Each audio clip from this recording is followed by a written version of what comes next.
Alors, Madame Maria Teresa Fernandez de la Vega, bonjour. Bonjour. Merci d'accepter notre invitation. Merci à vous pour m'inviter, c'est un grand plaisir. Merci à vous.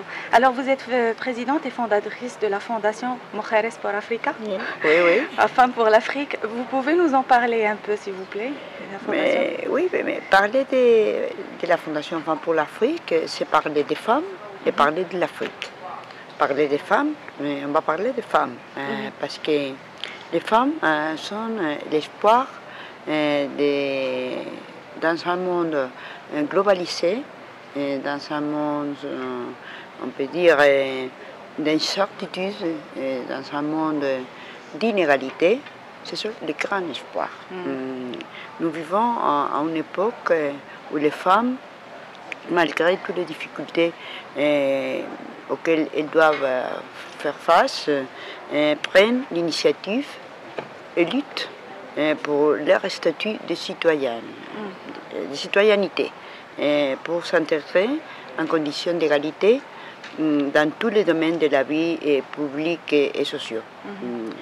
Si les femmes sont l'espoir de tout le monde, elles sont surtout les grands espoirs de l'Afrique.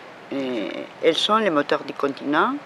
Leur autonomisation permet la diminution de la faim et de la pauvreté. Elles gèrent et promeuvent la paix et la stabilité. Elles produisent 80% des aliments. Elles satisfont 90% de l'économie informelle. Et elles sont le soutien principal de ces familles, de toutes les familles du continent. Pourquoi l'Afrique? Ça, c'est pourquoi les femmes, pourquoi l'Afrique? Parce que c'est le continent de l'avenir, parce qu'il occupe une position géostratégique d'un point de vue géopolitique. Il compte plus d'1 milliard d'habitants, dont un tiers sont des gens entre 14 et 24 ans. Et parce que dans l'Afrique se trouvent les 10 pays des économies qui avancent plus de tout le monde. Et alors, en tant que vice-président du gouvernement de l'Espagne, j'ai pris une initiative que nous avions appelée Femmes par un monde meilleur, et qui avait réuni des femmes leaders de tous les continents lors de 6 rencontres entre les femmes africaines et les femmes espagnoles qu'on a fait en Afrique et en Espagne. Et c'est lors de celle-ci que j'ai eu l'occasion de connaître ces femmes, de comprendre leur immense force, leur ténacité. J'ai vu leur lutte pour gagner la vie, pour récupérer, pour prendre place dans l'espace public, dans l'espace privé. Et je les vu défendre des positions, défendre les idées. Il y a une grande capacité de leadership. Et alors, d'ailleurs, ici, au Maroc, j'ai rencontré des femmes merveilleuses, vraiment des femmes qui possèdent ces facultés et en plus une préparation, un engagement incomparable. Il constitue une formidable capitale dont le Maroc, je crois, doit profiter au maximum. En définitive, je suis convaincue de soutenir les femmes africaines, c'est soutenir l'Afrique.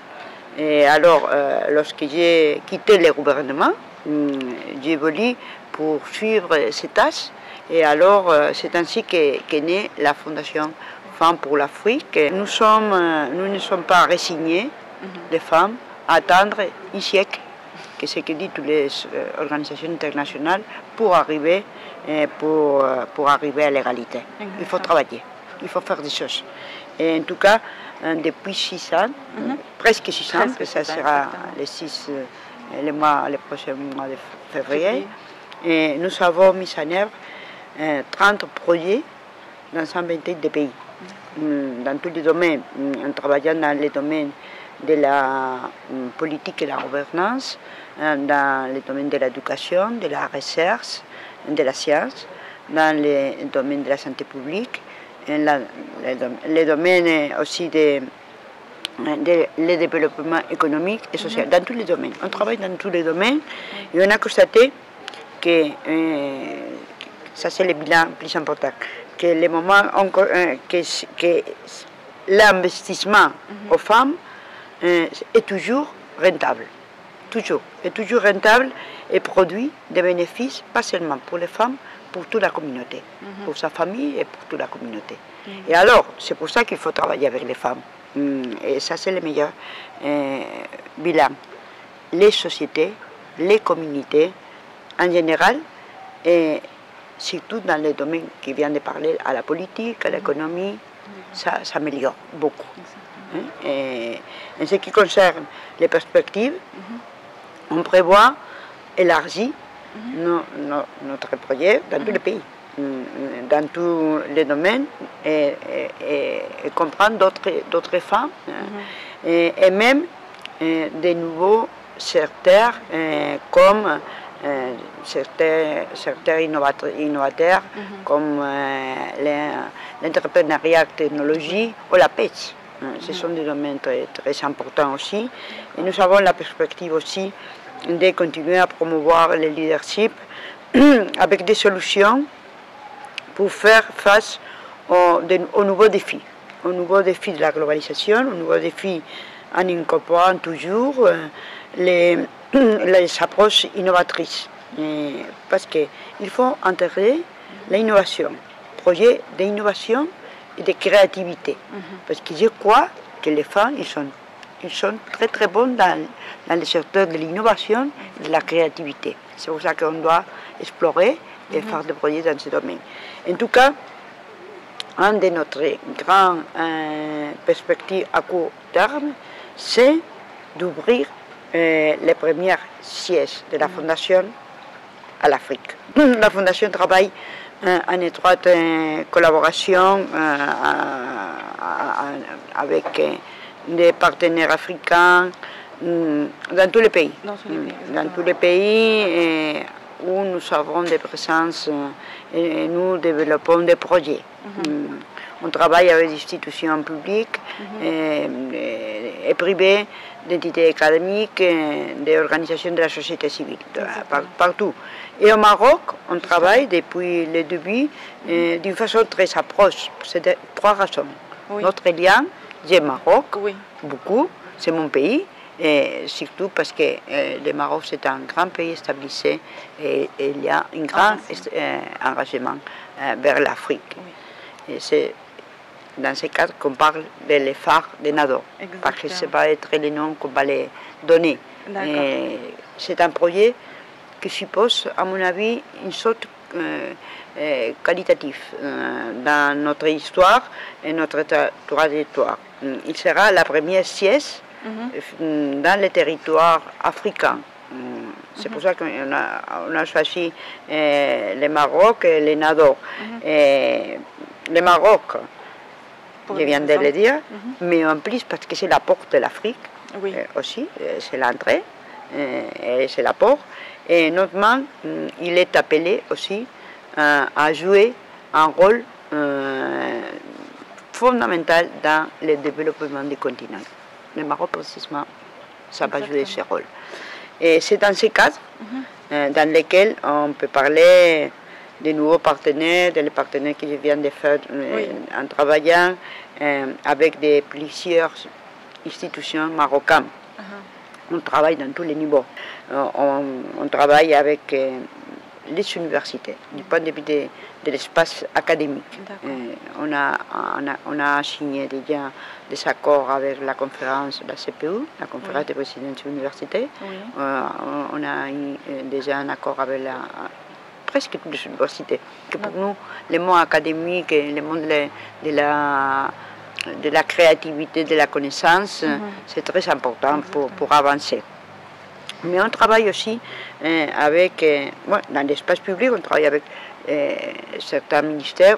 Par exemple, on a signé un accord avec le ministère des Femmes et nous travaillons avec d'autres ministères et aussi avec des entreprises dans l'espace privé. Et nous sommes en train de signer aussi des accords stratégiques avec des entreprises stratégiques en Nador, par exemple comme l'agence Massica et l'agence Nador Westmed. Parce qu'on va nous donner l'appui pour faire des choses à niveau régional et à niveau locale pour les femmes de la région. Alors le projet phare de Nador, c'est un centre de formation pour les femmes, c'est ça? Oui, c'est un grand centre de formation, mais on peut faire deux choses surtout.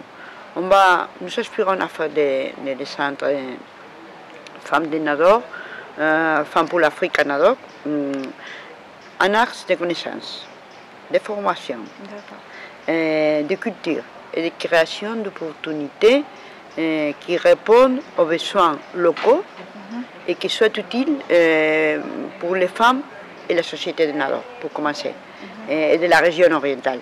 Toutes les femmes africaines, à mon avis, nous partageons toutes les défis, les objectifs, et nous devons être plus unis que nous le sommes aujourd'hui.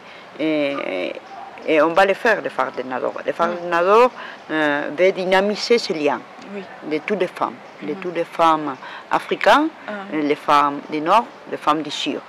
Tout ce qui est local et tout ce qui est global devra aller de part dans un centre destiné à stimuler et à favoriser le progrès des femmes. D'accord. Ça, c'est notre objectif.